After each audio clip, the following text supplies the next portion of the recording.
Glam, a band in search of a manager. I'd been out of the country and I had no idea what was going on musically in England. I thought, you know, here's a bunch of kids, 18 years old, they know what's going on, they're really going to be on the ball, this great look he's got. You know, and then I found out they were completely out of context with everything which was going on in youth culture. We knew we wanted to be in a band. It was a way of being able to work together outside of school. For the first few years, we were just growing up, understanding, yes, okay, we're musicians, we're learning to play, and we're learning to make albums, but we haven't got a real identity. Japan were crap for 3 albums. I think they would be the first to admit it. I hope, or at least the second after me. A day came when I said, you're not going to get a hit unless you do a cover version. So they were told to go away and come back with a song, which they do as a cover version. They could choose, but they had to do a cover version.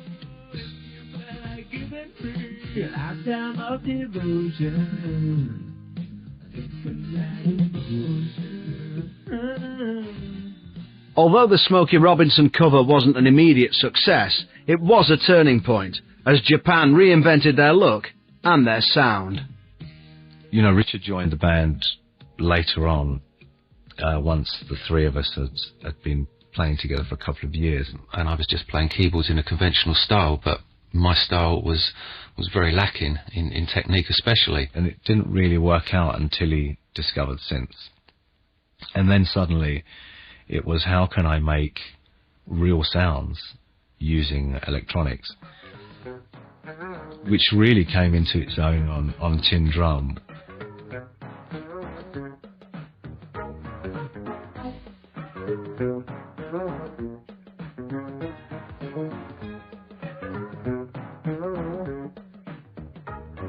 Well, I think we were definitely trying to make something different. I mean, we weren't. I don't know why. I mean, there's no actual reason why we should be doing it. Mick, I think, is quite classically influenced in the way he plays bass. I mean, it's very melodic. I really made up my mind that I was going to try and make it sound different to other basses and make it be heard. There was a wonderful moment when it happened with Japan, which was the Tin Drum album, Ghosts, you know, when, you know, us Serious Enemy people sort of embraced them because they seemed to have left behind the terrible nature of the beast, which was simply, you know, the weird clothing and the makeup.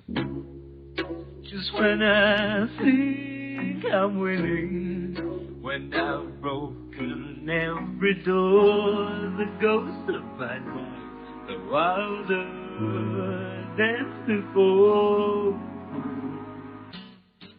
Just when I thought I could not be stopped, when my chance came to begin, the ghost of my life, the wilder than the wind. After colliding with the New Romantics, Japan were at their peak. Typically, they promptly packed it in. Has that been a difficult decision to take? Because it seems that Japan have fought so hard to get to where they are now, which is one of the biggest bands in the country, and to call it a day now.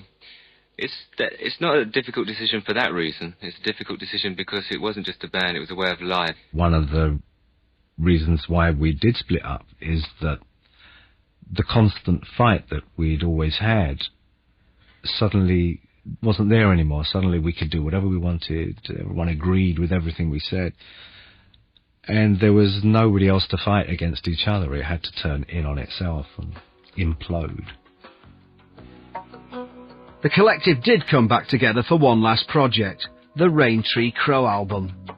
Our reason for doing it was partially because we hadn't explored fully our own interaction, our potential to interact. I think it was very good for us musically to perform again as a quartet some 7 or 8 years later and be able to kind of have progressed.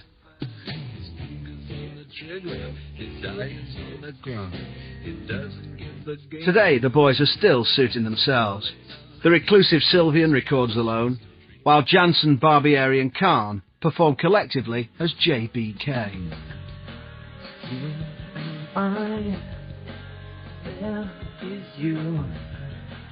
There's such a lot of myths that have grown up about the band and about us as musicians, and the only reason they're there at all is because we didn't play that game. There is no myth.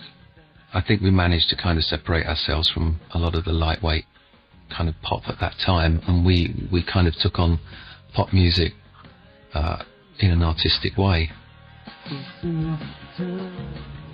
Musically, they became really, I would have thought, in the 80s, they were as influential perhaps as, say, the Yardbirds were in the 60s, and making people listen to something else and changing the way they played. I mean, we've known each other for 28 years now, and the trust we have, it's really founded in the people we are.